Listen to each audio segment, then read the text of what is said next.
අයිබෝවන් දුවේ පුතේ. ඉතින් ඔන්න අදත් අපි ඔයාලව ආදරෙන් පිළිගන්නවා ගුරුපස් අපේ YouTube channel එකට. ඉතින් පුතේ පසුගිය සතියේදී අපි ඔයාලට අරගෙන ආවා මියුළු නුවර වටලෑම කියන කොටස සරල බසින්.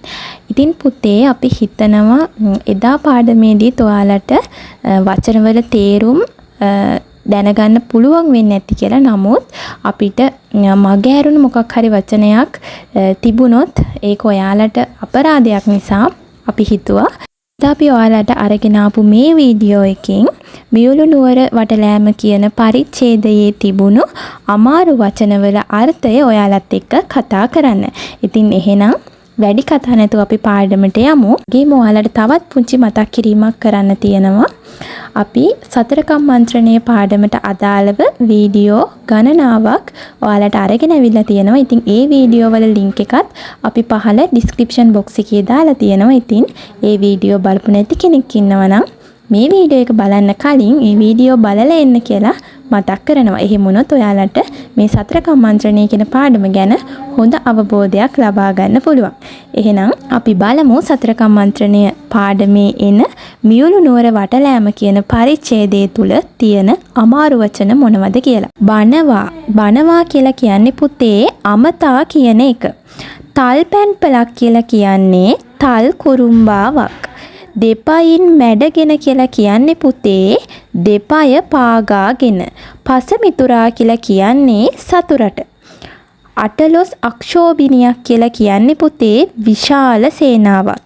ඒ කියන්නේ ඇතුන්, අසුන්, රත සහ යෝධයන්ගෙන් සමන්විත විශාල සේනාවක්. විධානය කියලා කියන්නේ අන. මිතිලා කියලා කියන්නේ පුතේ මියුළු. මානය කියලා කියන්නේ ආඩම්බරය. මදය කියලා කියන්නේ ආශාව. අභිමාන පුරස්පර වූ ආඩම්බරය පෙරටු කරගත් සාඩම්බරය. ඒ කියන්නේ පුතේ අතිශයින්ම උඩඟු බව. වේරම්භ වාදය කියලා කියන්නේ ලෝක විනාශයට හමන මහා ඡණ්ඩ මාරුතයට. හැලලී කියලා කියන්නේ පුතේ කැළඹි. පටහැනි කියලා කියන්නේ විරුද්ධ. විද්වංසනය කිරීමට කියලා කියන්නේ විනාශ කිරීමට. එහෙම නැත්නම් දුහුරින් භූත කිරීම කියලා කියන්නත් පුළුවන්. පරම්පරා ශබ්දය කියලා කියන්නේ පුතේ කටින් කට එන කතා. අපි කියන්නේ කට කතා කියලා. අන්න ඒවා. දඬු වැට කියලා කියන්නේ පුතේ පන්දම්.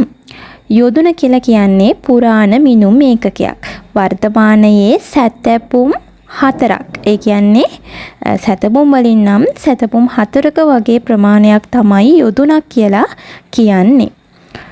පාපොලෙන් අගල කියලා කියන්නේ වැලි අගල්. සන්නාහ කියලා කියන්නේ යුද්ධ ඇඳුම්. රන්සැත් රන් පොරෝනා කියලා කියන්නේ ඇතුන්ට අඳවන ඇඳුම්. හස්ත්‍යාලංකාර කියලා කියන්නේ හස්ති අලංකාර. මුගුරු කියලා කියන්නේ දී දඬු. එහෙම නැත්නම් පොළු. දෙකොපොළ කියලා කියන්නේ පුතේ කම්මුල් දෙක. කෝෂය කියලා කියන්නේ ලිංගය. යතෝක්ත කියලා කියන්නේ එම. දෙනාසාප්පුටය කියලා කියන්නේ නාසයේ සිදුරු දෙක. විභූෂිත කියලා කියන්නේ අලංකාරව බැබලෙන. අංකුසය කියලා කියන්නේ පුතේ හෙන්ඩුව. ඇතරුවන් කියලා කියන්නේ හස්තීන් පිට නගින්නන්. එහෙම නැත්නම් හස්ති ආරෝහකයන්. කන්තලින් කන්තල ගසා. ඒ කියන්නේ කනකට කනක් ගෑවෙන පරිද්දෙන්. අශ්වාලංකාර කියන්නේ අශ්ව අලංකාර. සින්දු කාම්බෝජ යෝනක.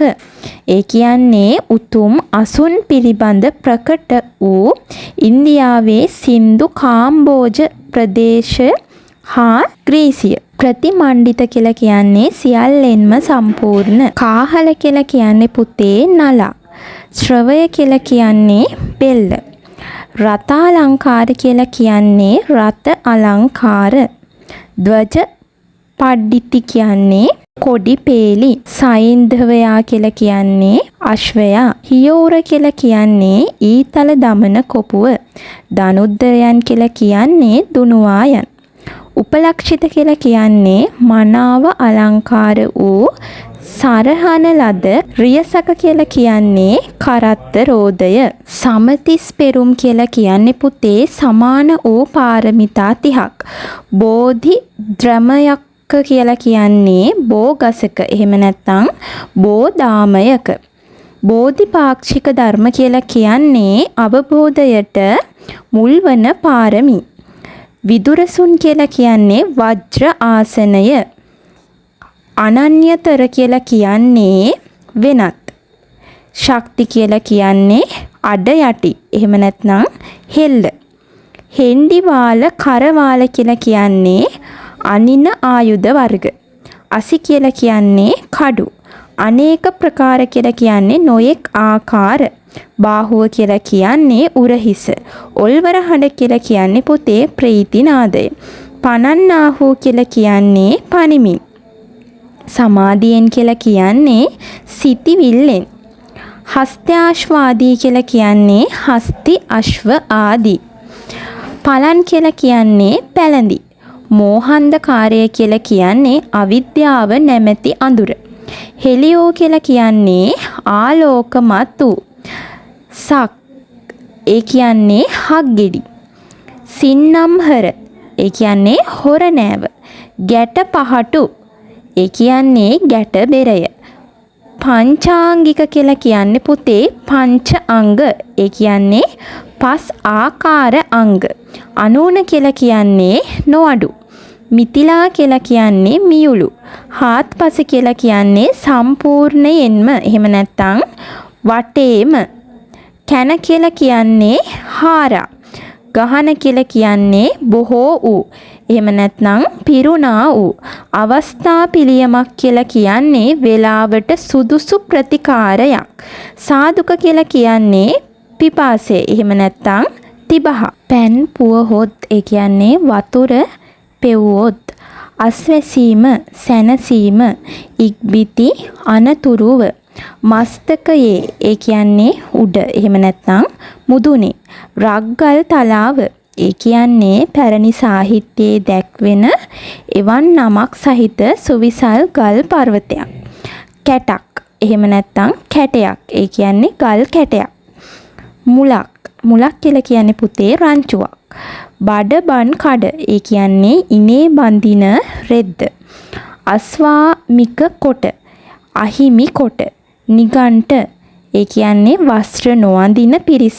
ඔයාලා අහලත් ඇති අතීතයේ ඉන්දියාවේ හිටිය නිගණ්ඨනාත පුත්‍ර කියලා ශාස්ත්‍රූවරයෙක්. ඉතින් එයාගේ අනුගාමිකයෝ වස්ත්‍ර ඇන්දේ නැහැ. එයාලා ගැන තමයි මෙතනදී සඳහන් වෙන්නේ. අන්න පාන කෑම බීම වර්ග. මහා පානය ඒ කියන්නේ සුරාව. එළුසන් සිවුරු හඬ එනම් කටින් දෙතොල් තුලින් නිකුත් කරන නාදය. අපි කියන්නේ විසිල් ගහනවා කියලා. අන්න ඒක. උල්වරසන් ජයഘോഷා පැතිරවීම. සංකාවක් ඒ කියන්නේ සැකයක්. අසුරුසන් අසුරු ගැසීම. අපි හිතනවා ඔයාලට අමාරු වචන හැම එකක්ම අපි මෙතනදී කතා කරන්න ඇති කියලා.